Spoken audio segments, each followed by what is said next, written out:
Everyone, welcome to commerce tutorial. मैं हूं आपकी अपनी होस्ट ज्योति। आज हम स्टार्ट करने जा रहे हैं 10th की हिस्ट्री, इनका second chapter nationalisation in India. हम लास्ट सेशन में देख चुके हैं कि नेशनलाइजेशन का मतलब क्या होता है। ये क्या होता है? जब सारी हमारी कंट्री के लोग एक साथ मिलके एक प्रॉपर मोटिव के साथ एक ग्रुप बन के किसी के रिगार्डिंग, अपने देश के लिए किसी दूसरे के रिगार्डिंग रिवोल्ट करते हैं, उसको क्या बोलते हैं? नेशनल। ये तो हम सभी जानते हैं कि इंडिया 1947 को क्या मिली थी? उसको फ्रीडम मिली थी। इसके बाद जो पहले है हमारे इंडिया में क्या आए थे? ब्रिटिशर्स आए थे। उन्होंने इंडिया को क्या बना लिए थे? कॉलोनी बना लिया था। इनका नियर अबाउट स्टार्टिंग हमारे इंडिया में कब हुई थी? 1757 में हुई थी with the battle of Plassey. जब जो फाइट हुई थी बिटवीन द हमारी सिराजुद्दौला और ईस्ट इंडिया कंपनी के बीच में हुई थी। ईस्ट इंडिया कंपनी वहां से क्या कर गई थी? जीत गई थी और वो हमारे इंडिया में आके हमारा एक्सप्लॉइट करने लगी थी। उन्होंने इंडिया को क्या बना लिया था? कॉलोनी बना लिया। तो इसलिए हम इस चैप्टर में देखेंगे कि हमारे इस चैप्टर में जो हमारा एक नेशनलिज्म का रिवोल्ट था उनके रिगार्डिंग, वो किसके अगेंस्ट था? एंटी कॉलोनियल मूवमेंट, ताकि हम उनकी कॉलोनी से अपने आप को क्या कर सके? अलग कर सके। लेकिन उस टाइम में देखा था डिफरेंट स्टेट के लोग थे, उनके डिफरेंट बिलीव्स थे, डिफरेंट नॉर्म्स थे, डिफरेंट रेगुलेशन थे। हर किसी का काम करने का ढंग, रिवोल्ट स्टार्ट डाउन करने का ढंग वो क्या था? डिफरेंट। सभी का जब भी हमें किसी के रिगार्डिंग रिपोर्ट करना होता है, जैसे कि कॉलोनियल के रिगार्डिंग हमें जो मूवमेंट स्टार्ट की थी, उससे क्या होना था? पूरी इंडिया को एक यूनिटी मिली जरूरी थी। तो सेम टाइप के folk song, same type of poetry, same types of science they have used. जैसे कि लास्ट चैप्टर में हमने किसमें देखा था? फ्रेंच रेवोल्यूशन, यूरोप के चैप्टर में टेकन टू कॉन्ट। तो उस केस में उस टाइम पे जो कांग्रेस के अंडर काम करते महात्मा गांधी जी, उन्होंने पूरी इंडिया में एक मूवमेंट सभी को क्या किया था? यूनाइट किया था और एक ही मूवमेंट ऐसी स्टार्ट की थी। वो कैसे की थी, कैसे किया गया था, इसी चैप्टर में हम वो टेकन टू कॉन्ट। जैसे इसका फर्स्ट हमारा टॉपिक है द फर्स्ट फॉरवर्ड खिलाफत एंड नॉन कोऑपरेशन। फिर फर्स्ट वर्ल्ड वॉर जो कि हुई थी वो किसमें बिटवीन हुई थी? बिटवीन द एक तरफ हमारी क्या थी? Britain, France and Europe. और दो इनकी मेन पार्टी थी, इन्फ्लुएंसिंग पार्टी। एक पार्टी में क्या था? Britain, France and Europe. दूसरी तरफ हमारी क्या थी? Germany, Hungary, Australia and etcetera, main ये कंट्री। और इन कंट्री में देखा गया था जो ब्रिटेन है वो इनसे क्या हो रहा था? हारने के कारण तो हम क्या थे? ब्रिटिशर्स की ऐसी कॉलोनी थी, तो किसी ना किसी डायरेक्ट और इनडायरेक्ट वे पे उस फर्स्ट वर्ल्ड वॉर का हमारी इंडिया के ऊपर भी क्या पड़ा था? अफेक्ट पड़ा, because India was under the direct control of Britishers as a colony. तो उसका वर्ल्ड वॉर का कैसे अफेक्ट पड़ा था, क्या क्या अफेक्ट पड़ा था, हम फर्स्ट टॉपिक में हम यही देखने वाले हैं। Today we will discuss First World War. जो First World War near about 1914 में स्टार्ट हुई थी और वो खत्म कब हुई थी? 1919। और फिर 1919 में जब हमने ये देखा कि ब्रिटिशर्स का बहुत ज़्यादा एक्सपेक्टेशन बढ़ चुकी है, तो उन्होंने उनके खिलाफ एंटी कॉलोनियल मूवमेंट में एक नेशनल मूवमेंट स्टार्ट की थी, जिसमें न्यू सोशल ग्रुप्स अफेक्ट हुए थे, न्यू सोशल ग्रुप्स बन गए थे, जिनका हमारे इकोनॉमी की न्यू पॉलिटिकल और इकोनॉमिक सिचुएशन में बहुत ज़्यादा अफेक्ट पड़ा था। क्योंकि वो हम अभी बात कर चुके हैं, क्योंकि India was the colony of the Britishers, तो उनका बहुत ज़्यादा अफेक्ट पड़ा था। क्योंकि इंडिया ब्रिटिशर्स जर्मनी, हंगरी वगैरह से क्या आ रही थी? उस कंडीशन में हारने की कंडीशन में थी। तो उसका फर्स्ट इफेक्ट पड़ा था increase in the defence expenses. सबसे पहले हमारा जो डिफेंस एक्सपेंसेस था वो बहुत ज़्यादा क्या हो गया था? इंक्रीज हो गया था। क्योंकि इतनी बड़ी सेना थी, वो उस टाइम वार की सिचुएशन बनी हुई थी, तो उस टाइम पे वार को लड़ने के लिए बहुत ज़्यादा एक्सपेंडिचर चाहिए थे।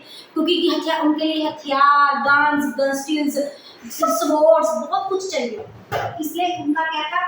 डिफेंस के एक्सपेंसेस, डिफेंस क्या होगी? मिलिट्री के एक्सपेंसेस इंक्रीज हुए थे, जिनको ओवरकम करने के लिए ब्रिटेन ने क्या लिया था? एक वॉर लिया। अब वो वार की वो रिकवरी किससे कर रहे थे? खुद ब्रिटेन अपने आप से नहीं कर रहे थे, वो किसके लिए करते? हमारी कॉलोनी से कर रहे थे, मतलब कर रहे थे? इंडिया से कर रहे थे। एज द रिजल्ट वो इंडिया से क्या चार्ज करते थे? लैंड रेवेन्यू चार्ज करते थे in the form of tax. तो उन्होंने क्या कर दिया? टैक्स में इंक्रीमेंट कर दिया। जब टैक्स में इंक्रीमेंट कर दिया, उस टाइम पे कस्टम और indirect tax, new types of custom duties increase दे के रेट्स इंक्रीज कर दिए और नए इनडायरेक्ट टैक्स क्या कर दिए? इंट्रोड्यूस कर दिए। सेकंड इफेक्ट क्या पड़ा? इन्फ्लेशन। उस टाइम जो मेन इंपॉर्टेंट कंडीशन हो गई थी, किस चीज की राइज हुई थी? इन्फ्लेशन की राइज हुई। अब इन्फ्लेशन होता क्या? When increase in the price of product. जब प्रोडक्ट के प्राइसेस में बहुत ज्यादा इंक्रीमेंट होता है, उसको क्या बोलते हैं? इन्फ्लेशन की सिचुएशन होती है। और इसी उन्होंने ये लोन को कवर करने के लिए, एक्सपेंसेस को करने के लिए उन्होंने क्या कर दिया, जो मेन डेली फूड ग्रेन्स के प्रोडक्ट है उनकी प्राइसेस क्या कर दी, इंक्रीज कर दी। जैसे देखें 2013 से 2018 में जो prices of product near about 2 times क्या कर चुके थे, इंक्रीज कर चुके थे, जिसके कारण हमारे जो कॉमन पीपल की जो लाइफ है वो क्या हुई थी, बहुत ज्यादा हार्डशिप हो गई थी। इवन सब्सिस्टेंस जीवन के लिए बेसिक नीड्स फुलफिल करने के लिए भी उनके पास कोई ज्यादा पैसे या क्रॉप्स, फूड ग्रेन्स, पल्सेस वगैरह अवेलेबल नहीं थे। नेक्स्ट पॉइंट है फोर्स रिक्रूटमेंट। अब रिक्रूटमेंट का अगर हम हिंदी में देखें तो ये क्या होता है, भर्ती होता है। जब हम जॉब के लिए नई रिक्रूटमेंट करते हैं, दैट इज मोस्ट बी। तो क्या हो रहा था, जो ब्रिटिशर्स थी, ब्रिटेन थी, वो हार रही थी। उनकी जो बहुत ज्यादा जो आर्मी फोर्सेस थी वो डिस्ट्रॉय हो रही थी, मर रही थी। तो उन्होंने क्या किया, हमारे जो रूरल एरिया के फार्मर्स हैं उनको क्या करना शुरू कर दिया, फोर्स रूपी से रिक्रूट करना शुरू कर दिया इन द मिलिट्री फोर्सेस, ताकि वो बॉर्डर में जाके वहां पे वार में इन्वॉल्व हो सके, जहाँ पे एक फर्स्ट वर्ल्ड वॉर क्या हो रहा था, चल रहा था। लेकिन हमारे जो फार्मर्स हैं वो वहां पे जाने के लिए तैयार नहीं थे, क्योंकि उनको उनसे कोई भी बेनिफिट नहीं हो रहा था। और उसके बाद है crop failure and influenza epidemic. एक तो वहाँ पे क्या होता है, हम देखते हैं कि जो ब्रिटिशर्स ने हमारे इंडिया में इरिगेशन फैसिलिटीज के लिए ना ही कुछ भी में इम्प्रूवमेंट नहीं की, ना ही उन्होंने केमिकल्स की इंट्रोडक्शन की, ना ही उन्होंने कोई इरिगेशन फैसिलिटीज की इम्प्रूवमेंट की। जो भी तब भी हमारे जो क्रॉप है वो मेनली किस पर डिपेंड करती थी, मॉनसून। मॉनसून में क्या आ जाता है, हमारे रेन वगैरह आ जाती है। जिस साल में रेन होती है उस साल में जो हमारी क्रॉप की प्रोडक्शन है बहुत अच्छी होती है, और जिस साल में रेन नहीं होती वहाँ पे क्या होगी कि क्रॉप की हर जगह पे क्या होता है, क्रॉप फेलियर होता है। क्रॉप फेलियर होने के कारण वहाँ पे एक तरह की एपिडेमिक भी फैल गई थी, इन्फ्लुएंजा, जैसे कि हमारे यहाँ पे फैलती है। कुछ टाइम पहले हमारे कोरोना जैसी कंडीशन हो गई थी, लोगों के मास्क वगैरह लगाना शुरू कर दिया था, वो एक दूसरे के टच में नहीं रहते थे, वहाँ पे भी बहुत ज़्यादा सेंटर वगैरह क्या थे, इन्वॉल्व होते, जिसके कारण एक तो भूखमरी क्यों बढ़ रही थी, क्योंकि क्रॉप फेलियर था। दूसरी तरफ जो बाकी की सिचुएशन थी वो क्या बन गई थी, एपिडेमिक की फैलने की वजह से हो गई थी, जिसके कारण काफ़ी लोग क्या था, मर गए थे। और अगर हम देखें 1990 और 2021 तक में अबाउट 12 तो 30 मिलियन क्या थे उस टाइम पे लोग मर गए। और सबसे ज़्यादा अगर हम देखें फैमिली था, उसी टाइम पे फर्स्ट टाइम इंडिया को एक सिचुएशन फेस करनी पड़ी। और अगर हम 1921 के सेंसस को कलेक्ट किया जाए तो उस time near about 12 to 13 million लोग मारे गए थे। अगर हम इनमें से देखें, अगर इकोनॉमिक इफेक्ट क्या होता है, जिसका डायरेक्ट इफेक्ट हमारा क्या होता है, हमारी मॉनेटरी पॉलिसी का, और पॉलिटिकल इफेक्ट क्या होता है, जिसका पॉलिटिकल एस्पेक्ट होता है, जो आर्मी के साथ होता है। It means increase in defence expenditure, then inflation, then crop failure. ये हमारे किसके साथ रिलेटेड हो गए, हमारे इकोनॉमिक इफेक्ट के साथ रिलेटेड हो गए। और जो फोर्स्ड रिक्रूटमेंट है वो इफेक्ट किसके साथ रिलेटेड हो गया, पॉलिटिकल सिचुएशन के साथ रिलेटेड। इसीलिए जब नए न्यू सोशल ग्रुप्स पड़े थे, इसके कारण सोशल ग्रुप्स इंक्रीज हुए, जब उन्होंने देखा कि हमारी यहाँ इंडिया में सिचुएशन बहुत ज़्यादा वर्स्ट हो रही है, बहुत ज़्यादा फोर्सफुली हो रही है, तो न्यू सोशल ग्रुप्स निकल गए। और उन सोशल ग्रुप्स के कारण हमारी कौन सी मूवमेंट शुरू होगी, नेशनल मूवमेंट शुरू होगी। पर नेशनल मूवमेंट्स में भी अलग अलग एरिया, अलग अलग स्टेट, अलग अलग रीजन, अलग अलग पार्ट्स में लोगों का अपना विद्रोह करने का, रिवोल्ट करने का एक अलग वे था। उनमें सभी में कोई भी कोऑपरेशन नहीं था, वो अपनी जगह पे अग्रेसिवनेस शो जरूर कर रहे थे, लेकिन विद अ डिफरेंट एस्पेक्ट। तो सभी को यूनाइट करने के लिए उस टाइम पे महात्मा गांधी जी एक मेन लीडर के रूप में आए, और उन्होंने सारी इंडिया को through their effect of non violence की हेल्प से उन्होंने सभी को क्या कर दिया, एक साथ यूनाइट कर दिया, और नेशनलिज्म की मूवमेंट की स्पिरिट को स्टार्ट डाउन किया। और इसके बाद हमारा फर्स्ट आइडिया है आइडिया ऑफ सत्याग्रह। सबसे पहले जो हमारे महात्मा गांधी जी सबसे पहले कौन सा कंसेप्ट लेके आए थे, सत्याग्रह कंसेप्ट है। ये तो हम सारे जानते हैं कि महात्मा गांधी जी अपनी स्टडी कंप्लीट करने के लिए कहाँ पे गए थे, साउथ अफ्रीका में गए थे। लेकिन जब वो वहाँ पे उन्होंने बैचलर अपनी लॉयर की डिग्री कंप्लीट की थी, और जब वहाँ पे देखा कि साउथ अफ्रीका में भी बहुत ज़्यादा डिस्क्रिमिनेशन हो रहा है on the basis of ratio, इसमें क्या होता है, बिटवीन द ब्लैक और वाइट पीपल के ऊपर बहुत ज़्यादा डिस्क्रिमिनेशन होता है। तो वहाँ पे भी उन्होंने इसके रिगार्डिंग फाइट की थी, और इवन इस मूवमेंट में उन्होंने एक बार प्रिजन जेल में भी जाना पड़ा था। लेकिन वहाँ के डिफरेंट पार्ट से लोगों ने इस मूवमेंट में आके बढ़ चढ़ के हिस्सा लिया। At the and he succeeded in this and. उसके बाद वो क्या, वहाँ की सिचुएशन में आके वो कहाँ पे वापस आए, 1915 जनवरी हमारी इंडिया में आए, और उन्होंने एक स्पिरिट स्टार्ट की सत्याग्रह, जिसको हम दो पार्ट्स में डिवाइड कर रहे हैं, सत्या और दूसरा मतलब है ग्रह। सत्य का मीनिंग क्या होता है? पावर ऑफ ट्रूथ, हमारी सच्चाई की पावर। और ग्रह का मतलब है नीड टू सच, कि हमें किसी के ऊपर ट्रुथ को फोर्स नहीं करना चाहिए, उन्हें ट्रुथ सच करना, मतलब सच दिखाने की जरूरत है कि हाँ this is a part of the truth.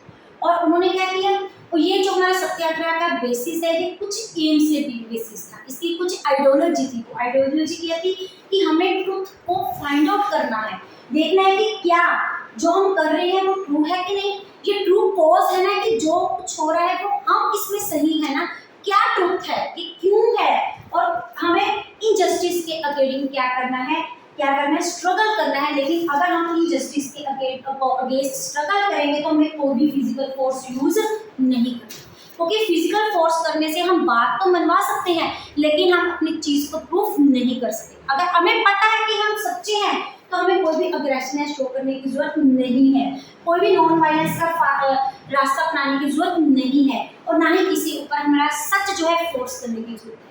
हमें we have to keep quiet, we have to peace our mind, हमें शांत रहना चाहिए, नॉन वायलेंस का रास्ता अपनाना चाहिए, और ये प्रूफ करना चाहिए कि जो हम बता रहे हैं वो सच है। उन्हें रियलाइज करवाना चाहिए कि जो आप कर रहे हो, आप इनजस्टिस कर रहे हो और आप क्या कर रहे हो, झूठ कर रहे हो, लेकिन नॉन वायलेंस से ये पॉसिबल नहीं है। We have to follow the path of non violence. जो बात हमें प्यार से की जा सकती है उसमें लड़ाई झगड़े को इन्वॉल्व नहीं करना चाहिए। तो इसी रीजन के कारण उन्होंने 1970 में एक चंपारण की जगह है जो कि है बिहार, वहां में वो पीजेंट के लिए उन्होंने क्या किया था, एक रिवोल्ट किया था, सत्याग्रह किया था against the oppressive plantation. Oppressive plantation में क्या था कि जो ब्रिटेन के लोग हैं उनको क्या प्रोड्यूस करने के लिए फोर्स कर रहे थे, इंडिगो प्रोड्यूस करने के लिए कर रहे थे, लेकिन जो हमारे यहाँ के लोग हैं वो इंडिगो प्रोड्यूस करने के लिए तैयार नहीं थे। सेकंड है कि 1970 में वो खेड़ा गुजरात में भी जाके उन्होंने पीजेंट्स के लिए क्या किया था, एक सत्याग्रह स्टार्ट किया था against the crop failure and plague epidemic. Timing वहाँ पे 5 जगह थी और क्रॉप वहाँ पे प्रोडक्शन नहीं हुई थी, लेकिन जो वहाँ की गवर्नमेंट है वो पीजेंट से क्या कर रही थी, ज़्यादा उनको टैक्स देने के लिए बोल रही थी, वी हैव टू पे द लैंड रेवेन्यू। तो उन्होंने वहाँ पे जाके लैंड रेवेन्यू को क्या किया था, खत्म करवाया था कि इस साल जो यहाँ के पीजेंट्स हैं वो लैंड रेवेन्यू पे नहीं कर सकते। ऐसे 1980 में अहमदाबाद में वहाँ उन्होंने जाके कॉटन मिल वर्कर्स के साथ क्या की थी, हेल्प की थी, उनके रिगार्डिंग उनके फेवर में बोला था to increase the prices of their wages, उनकी वेजेस को क्या करना चाहिए, इंक्रीज करना चाहिए। लेकिन हर केस में उन्होंने वायलेंस का रास्ता ना अपना के कौन सा अडॉप्ट किया था, नॉन वायलेंस का, और at last he was going to be successful. और ये था आज का हमारा टॉपिक जिसमें हमने पहले देखा फर्स्ट वर्ल्ड वॉर में के बाद सिचुएशन हमारी इंडिया में कैसी थी, और सेकंड देखा कि आइडिया ऑफ सत्याग्रह का मेन इंफेंसिस क्या है और उसमें महात्मा गांधी ने क्या क्या रोल प्ले किया। और आज इस चैप्टर में तकरीबन हम सब कुछ महात्मा गांधी जी की मूवमेंट्स के बारे में स्टडी करेंगे। अगर आप इनका स्क्रीनशॉट लेना चाहते हैं तो ले सकते हैं। वीडियो अच्छी लगे इसको लाइक करें, ज़्यादा से ज़्यादा शेयर करें, चैनल को सब्सक्राइब करना ना भूलें। Thank you, have a nice day.